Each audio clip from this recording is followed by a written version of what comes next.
Assalamualaikum warahmatullahi wabarakatuh. Ketemu lagi ayah dan bunda. Semangat Pajar, salam Pajar, pengasuhan anak jelang remaja. Nah, pada segmen kali ini kita akan membahas mengenai dampak jika anak ayah bunda mengalami orientasi seksual berbeda. Nah, dampak ini dalam rangka mengidentifikasi, ya, identifikasi penyimpangan apa yang terjadi pada anak ayah dan bunda. Pada segmen sebelumnya kita sudah sudah kita kenal apa itu orientasi seksual, bagaimana proses perkembangannya dan bagaimana orientasi seksual ini bisa menyimpang. Pada kesempatan kali ini saya Lili Fajria akan kembali memberikan informasi kepada ayah dan bunda bagaimana cara mendeteksi atau mengetahui anak kita mengalami penyimpangan, dan ada nanti kita lihat apakah dia cenderung berisiko tinggi atau berisiko rendah atau normal yang seperti kita harapkan, ya.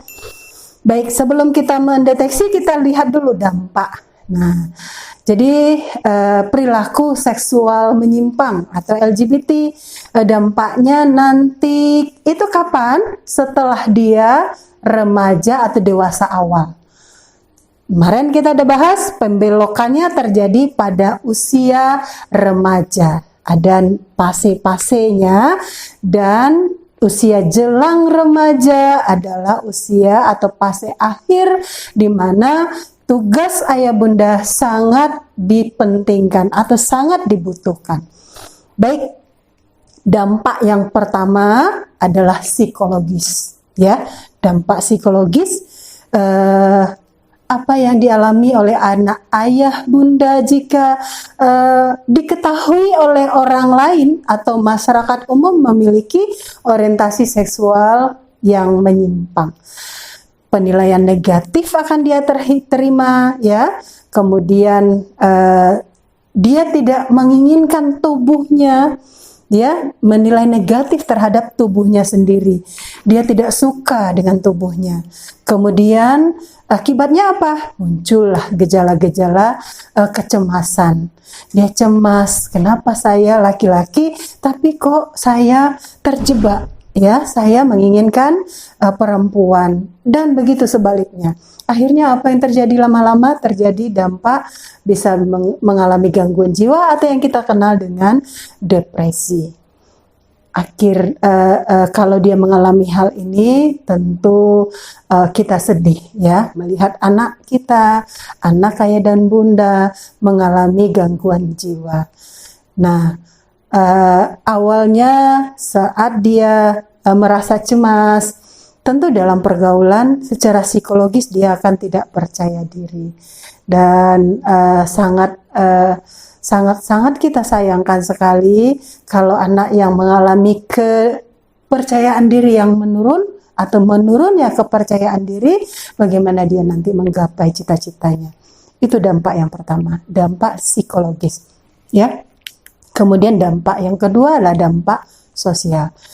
Nah, tadi dia menilai dirinya negatif. Kemudian penilaian ini diketahui oleh orang lain atau masyarakat umum. Sehingga apa? Dia ditolak. Kenapa ditolak? Karena masyarakat umum secara luas dia mengenal yang disebut dengan heteroseksual. Akhirnya dia direndahkan di lingkungan sosial, ya, dikucilkan dan tidak dianggap anak ayah dan bunda, ya, karena kita berada di lingkungan yang memang masih mengenal atau masih menghormati perkawinan dengan berlawanan jenis atau yang kita kenal dengan jenis orientasi heteroseksual, ya. Dampak yang ketiga adalah dampak fisik dan kesehatan. Nah, ini angkanya sangat banyak kita temui di penelitian-penelitian ataupun di riset-riset ataupun di informasi media massa. Ya, dari sisi fisik apa yang terjadi? Kalau dia memiliki orientasi seksual yang menyimpang, tentu akan membawanya ke sebuah perilaku yang juga menyimpang. Perilaku yang menyimpang ini nanti, bayangkan ayah dan bunda, laki-laki berhubungan dengan laki-laki, atau perempuan berhubungan dengan perempuan. Apa yang terjadi? Tentu penyakit menular seksual, atau yang kita kenal dengan PMS, adalah sebuah penyakit infeksi yang ditularkan oleh seseorang ke orang lain melalui hubungan seksual.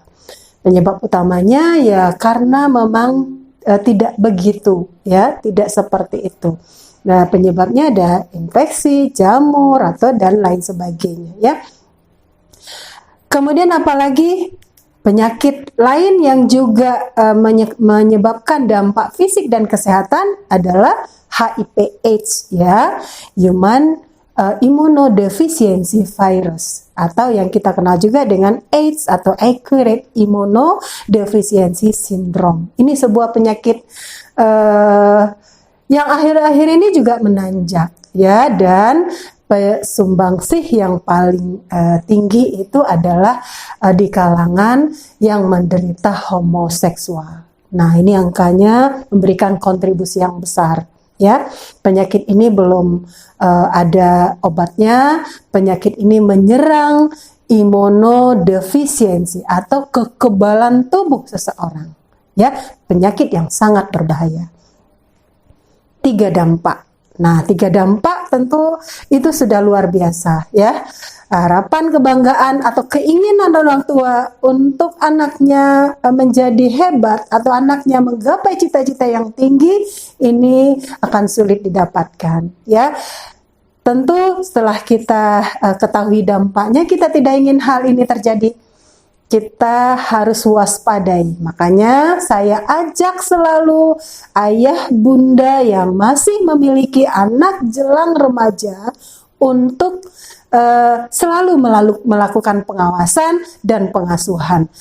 Dan ayah bunda harus tahu ciri-cirinya, ya, seperti apa. Jadi simpulan sepertinya dari informasi penting yang sudah kita ketahui sebelumnya tentang orientasi seksual ini, ada 10 ciri yang sebetulnya bisa ayah bunda lihat dari anak yang beresiko, ya, beresiko menderita orientasi seksual menyimpang. Yang pertama, mengungkapkan tertarik pada sesama jenis. Nah, ini tadi pada anak-anak yang usianya itu sudah mulai berpikir logis, ya. Usia apa? Usia jelang remaja, 10, 12 atau 11, 12. Saat itu dia sudah mulai menyatakan apa yang menjadi pikirannya. Dia ungkapkan dia tertarik dengan si A yang sebetulnya sama dengan jenis kelaminnya. Itu ciri yang pertama. Ciri yang kedua, menyukai permainan yang berlawanan jenis. Harusnya dia laki-laki, harusnya bermain yang sesuai dengan laki-laki. Ternyata apa?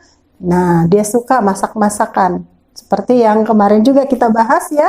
Ada ibu yang khawatir anaknya usia 9 tahun, dia bisa memasak. Artinya ada hobi tertentu yang dia sedang lakoni. Nah, ini salah satu ciri. Yang ketiga, mengidolakan seseorang yang sama dengan jenisnya. Nah, ya, ini juga menjadi sebuah tanda tanya bagi kita. Harusnya dia idolakan lawan jenisnya, ya. Nah, walaupun secara idola ini adalah idola secara ketertarikan, ya, emosional atau romantis. Bukan idola, mungkin idolanya ada seseorang yang hobi menyanyi. Nah, dia idola adalah penyanyi yang sama dengan jenis kelaminnya. Tapi artinya adalah idola secara orientasi seksual. Ini juga perlu ayah bunda ketahui atau ayah bunda tanyakan, dia mengidolakan seseorang itu kenapa, ya. Yang kelima adalah berpakaian berbeda dengan jenis kelaminnya, ya. Berpakaian berbeda dengan jenis kelaminnya. Nah, ini juga ditampilkan, berarti tidak diucapkan tapi ditampilkan. Dia meminta atau memilih pakaian yang tidak sesuai sebetulnya dengan dirinya. Tapi kadang-kadang karena anak usia ini dia sudah mulai logika atau sudah mulai melihat realita, dia biasanya sembunyi-sembunyi di suatu atau momen tertentu. Dia coba mencari peluang untuk bisa berpakaian berbeda dengan jenis kelaminnya. Kemudian menyukai karakter film yang berbeda dengan jenis kelamin. Nah, ini juga. Jadi makanya kemarin ada tips kita untuk mendampingi anak dalam menonton televisi. Ya. Selanjutnya adalah anak memiliki hobi yang berbeda dengan jenis kelaminnya. Ini juga sebuah ciri atau tanda. Ya. Kemudian suka berteman dengan sesama jenis. Nah, ya, dia maksudnya dia tidak ada bicara-bicara atau dia tidak suka dengan bicara dengan lawan jenisnya. Dia berkomplotan, tapi yang dibicarakannya adalah seputar memiliki teman dekat. Nah, ini juga artinya dia memiliki seorang teman dekat, tapi itu aja. Dan ayah bunda perlu gali apa sih yang sedang dibicarakan oleh anak ayah dan bunda. Kemudian selanjutnya yang ke-8, bertingkah laku berbeda dengan jenis kelamin. Nah, ya, ini tadi berpenampilan atau mengungkapkan, ini dekat-dekat ya. Kemudian menyukai tontonan pornografi. Nah, ini yang ayah bunda lihat di gadget atau di HP smartphone-nya ya. Yang terakhir menyatakan tidak menyukai jenis kelaminnya. Dia katakan saya tidak suka, dia perempuan, saya tidak suka seorang perempuan. Nah, ini juga. Jadi tanda-tanda yang 10 itu ibunda lihat. Ya, ayah ibunda lihat, perhatikan. Tidak semua tampil sebetulnya ke 10-10-nya, beberapa saja itu sudah mengindikasikan anak ayah dan bunda sudah resiko kecenderungan menyimpang dari orientasi seksualnya. Ya, nanti di web Pajar akan ada isian kuesioner atau isian yang bisa ayah bunda tanda-tandai ya. Nah, nanti akan keluar mana yang apakah anak ayah bunda itu normal, resikonya rendah atau resikonya tinggi. Mungkin itu ya ayah bunda, pada pertemuan kita kali ini kita bahas mengenai dampak-dampak. Agar dampak itu tidak terjadi pada anak kita, tentu kita harus lihat ciri-cirinya, kita identifikasi ciri-cirinya, dan beberapa ciri muncul ini yang perlu kita waspadai, perlu kita asuh secara terarah. Demikian ayah dan bunda, jangan bosan, tetaplah di aplikasi Pajar, aplikasi pengasuhan anak jelang remaja. Bersama saya Lili Fajria, pada kesempatan ini undur diri dulu. Assalamualaikum warahmatullahi wabarakatuh.